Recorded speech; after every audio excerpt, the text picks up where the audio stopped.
everybody. Once again, I'm Lee McCrafton Jr., aka Zorval John Less Than Guru. Today is the bi-weekly update, and this will be a little bit different. Instead of going over all four game systems that I'm either playing or game mastering in, I am not going to talk about Torg. I'll save that for tomorrow for Torg Tuesday because I finished Blood on the Blasted Lands last week as a game master, and I want to do a deep dive into that mega adventure and explain things both as a writer and as a player. So I'm going to leave that part for tomorrow. The other game that I'm not going to talk a lot about unless I get off tangent and ramble, which sometimes happens, is Pathfinder. We are still doing the adventure path of Strange Aeons, and we just switched books. We switched from the second to the third book, so there's a lot of thoughts I have in my head that are conflicting, and I don't want to necessarily talk about them now. Also, there's conflicts in my head that I objectively see as probably being hypocritical, where it's like, in this system it doesn't bother me at all, but in this system it does, and it's probably something subjective, so I would prefer not to necessarily talk about that on this channel, even though this channel is me, in my opinion, always, and I'm not trying to present myself as someone who has this great knowledge that no one else has, so the Less Than Guru title, but I'll leave that there. That's something that I just have to kind of see if I can wrap my head around that a little bit more. Having said that, I will move on to Earthdawn. Earthdawn 4th edition, I am having a ton of fun playing. I did get a book, so I actually got the physical book. It's a used book. I was a little worried. People have been saying, reviews I read say that this the binding's bad, the book falls apart. I can kind of see that a little bit. I told you before, I used to work at a textbook warehouse, use textbook. I know how books start to get looking bad, but I will keep this. It's just I need a book physically. Searching on the online or on the screen, doing a Control F, finding something fast, PDFs and that are great, but if I'm actually just reading, or if I want to look at something without just skimming it, physical books are always better in my case. So I do have the PDF on this that I bought a couple years, I think, after or maybe even less than a year after the Kickstarter was over. I found out about it, and then I finally bought the actual book. So I'm having fun with this game. I died Friday, which was interesting. It took a left turn. It was all my fault. The way that I was playing the character was the same way that I played the Windling Weaponsmith that I played before in a different game, but the groups are very different. Not just the game master being different, but the group composition is different. In the previous game, we didn't have a lot of fighter types. I, as a Windling Weaponsmith, needed to be a fighter type. In this game, there are 4 frontline fighters, not including me, and even the archer who's not a fighter but can do damage. So there's actually a warrior, a swordmaster, a cavalryman, and a beastmaster. The beastmaster wasn't there last session, but there's 3 frontline fighters. I do not have to use my great initiative that I win to rush at the bad guy and keep them occupied when there's 3 to 4 other heavy hitting fighters who are built for that to get up there, and that was my mistake. I was given kind of a second chance, not a second chance potion or a last chance salve, because we'd used one, our one that we used previously, the session beforehand, and but a thread item reached out to me, and I bonded with the thread item, and I stayed alive. So that is interesting, because I don't know if that's a good thing or a bad thing. So we'll see how that goes. But anyway, I did have a choice as a player. Do I keep this character and bond, use 200 legend points to bond with this thing and keep myself alive, or do I start off with a new character, which was tempting. Um, I still am at a point with a lot of characters that I usually am all right with dying and starting a new character, but sometimes you get so close to almost being there that you want to get there.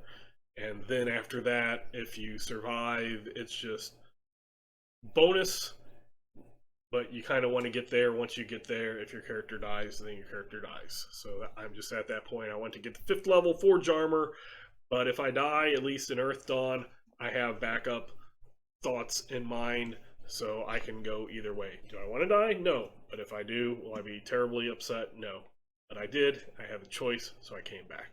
So that's what I want to say about Earthdawn. This is a really fun game. I'm having a lot of fun in it.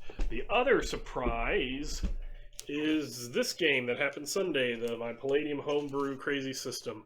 When I first came up with it, I was going through a lot of mental, I won't say confusion, mental debate with myself over certain systems. And being general again, I understand that not all new school systems are one way and old school systems another way, but in general, in my experience, you have an old school mentality of you roll stats, you let them stay where they lay, you then look at those stats and determine what character classes you can be. Sometimes you only get a few choices. You start off not as super great superheroes and things like that. And then new school is a lot of point buy systems where the sky's the limit. You choose your perfect race, your perfect class, you put everything together, and you make this wonderful character that you want. So there's the character that you get stuck with and the character that you want. And there's a lot of content that I'm watching, and I will go ahead and I will state, if you're interested at not just looking at old school and going, oh, that's old school, that's in the past, I hate it, and throwing out the baby with the bathwater. If you want to look at some core parts of it that are very interesting and might be appealing, if you can get rid of the bathwater but not throw the baby out, check out Dungeon Craft. Professor Dungeon Master, even though it is D&D kind of centered, he has a lot of great thoughts about why a lot of old school stuff you can port into a new school system and make it more enjoyable for people, and in ways that you might think are counterintuitive but are actually pretty good. Now, caveat, it's not going to apply to everybody, it's not going to apply to every group, and it might apply to some people sometime, but not all the time. And that's a lot of where my things is. I can really enjoy Torg Eternity for being Torg Eternity New School, and you make the perfect character that you want, and you evolve it, add perks, and move on. But there's also some times where, even though this is a newer game, 2015, it's very close to the original. This is closer, in my opinion, closer to the original Earthdawn than Torg Eternity is to Torg. It has a definite old school system. We are not using group XP legend points. We are doing a combination of these certain legend points go to everybody in the group, whether you're there, whether you're not there, and then these are only for the people that show up and who do certain things. So that's more really old school. I can love Torg for allowing everybody to come in at the same XP. For if a character dies, your new character comes in with the same XP, so the player doesn't feel behind. I can appreciate and understand all of that, but also there's a part of me that is really attracted to the idea of different people having different legend points. That if you show up to the game, you're rewarded. Not necessarily that you're punished because you didn't show up, but you are rewarded for showing up, coming up with ideas and stuff like that. So one of the things that I've talked about when I was getting ready for this is how I told people I want to try an old school game, here's like 4 or 5 games. Tell me which one you want. They decided Palladium. I went through the rules and immediately was like, oh God, why am I doing this? There are so many vague and rules in here, and I'm beyond the point of wanting vague, like everything to be vague. There's a certain amount of vagueness that I like as a game master. It gives me some room to manipulate things, but there's also the point where it becomes a hindrance. So I shored up some rules, clarified some things, and then added a few things that I wanted to try to see if they would work in the game. And we hit our sixth, I believe, the sixth session yesterday. In a couple of days, I hope to get that here that you can watch. But I did warn everybody. I was like, this is going to be a game that you're going to roll your stats in a line. There is no re-rolls, no adding extra dice and taking out lowest. It's just you roll your dice. The the the the, the attributes are what they are, and then based off of that, you choose your class. And I had some people that did really well. I had one person who was going to be this, but rolled really well, and he could be this other thing that kind of a little more prestigious. So instead of being this, went with this. I had some characters that were kind of in the middle, where they might have 1 or 2 really, really good stats, and then 1 or 2 really, really bad stats, and some in the middle. And then I had a couple of people that had horrible stats. Horrible. Like, I really had to clench my fist and grit my teeth when I was asked, you know, is there anything I can do? Can I throw this character away? And in the back of my mind, the new school philosophy is like, this character sucks. Yes, I should let them just start all over. Where the other side mentality was going, no, you've already explained that things would be this way. You know, they decided that they still wanted to play the game. We did emails before, session 0 before, etc. And if I allow this, then I should just say, hey, everybody, choose whatever stats you want, all races, etc. You just, make 100 characters before you start. And I did not want to do that. I wanted to experience old school type play. So they did that, and they made characters. And I heard a lot of moaning and groaning, and I won't necessarily say complaining, but it was some, woe is me, I'm never going to be able to survive the first encounter. And then they survived the first encounter. And then, oh, woe is me, all of the randomness again. Going up a level, psionics who, your psionics are random if your race has them, or has a chance of having them. And then you probably are only going to get first level. You have a slightly, or you have the highest chance you get nothing.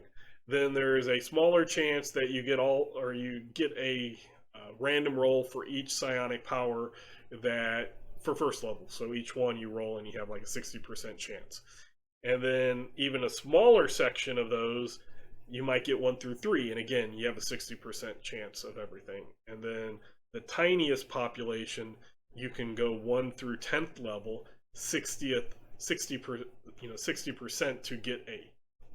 And then when they roll, the things that they rolled and got were the things that they really didn't want, and the things that they rolled and didn't get were the ones that they want. So then I get asked, oh, can I trade this for this? Can I trade 2 of these for this? Can I get rid of all the things I got and get the things that I want? And again, I have to, grit my teeth and clench my fists and not give in and say no. And then it seems like that would be really upsetting these players. Because I kept getting emails like, can I do this? What about this? What about this? And it's like, no, that's not how, no. This could work, but your stats suck too much. I'm sorry. Things like that. And then it got to the point where I had said at the beginning, let me do this a little while. I will get to the end of the first plot line at least, so it's not left hanging.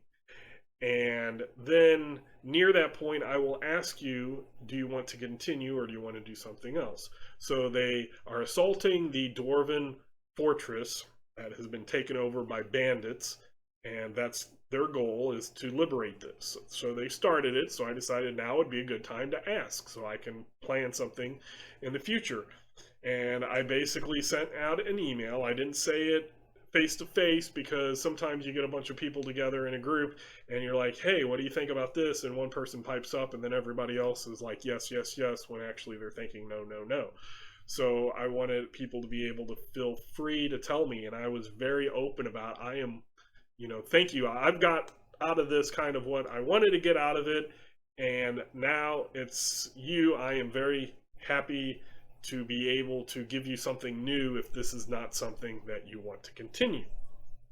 And here's the interesting part. I have 7 players in this game.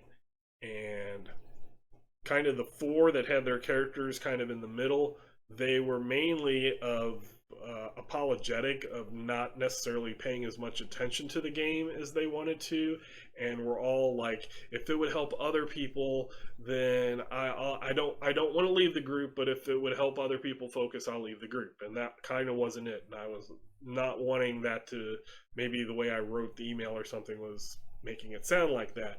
And I'm like, no, this is about not me wanting to stop the game necessarily, but me fulfilling my promise of allowing you to change it if it's not what you wanted. So those 4 were kind of in a, we like playing the game, we like you, as a game master, we like our group because we've been doing it together for, some people 35 or more years, and others, up to say probably 3 to 4 years ago, the newest person, most of them being more towards the 35-year range, or at least 10-year range, I'll say.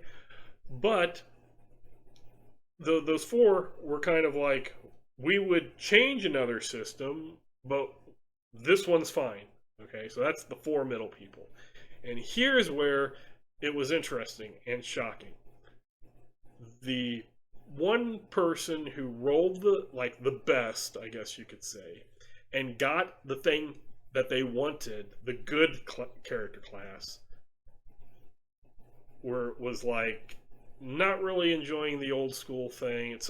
This is something that I would have completely liked years ago, like 20 years ago, but now I want to play superhero great guys, say, like more modern system where you choose what you do, and then that first level character is a super heroic person who takes care of threats without problems, instead of the old school.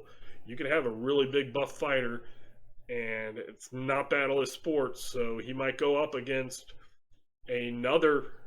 Let me use Palladium terms. Say you have a knight or a paladin first level who's in this prestigious organization with formal training, first level, going up against a 3rd level mercenary fighter. Yes, you have kind of the better formal training and higher prestige, but this guy got the real world experience. And I'm not going to have this guy necessarily be first level. He could be 3rd level. You could be first level. If you get up to 2nd level, he could be 3rd level. He could be better than you. I am not making it the party just runs all over everything. It's a mixture. It's a battle.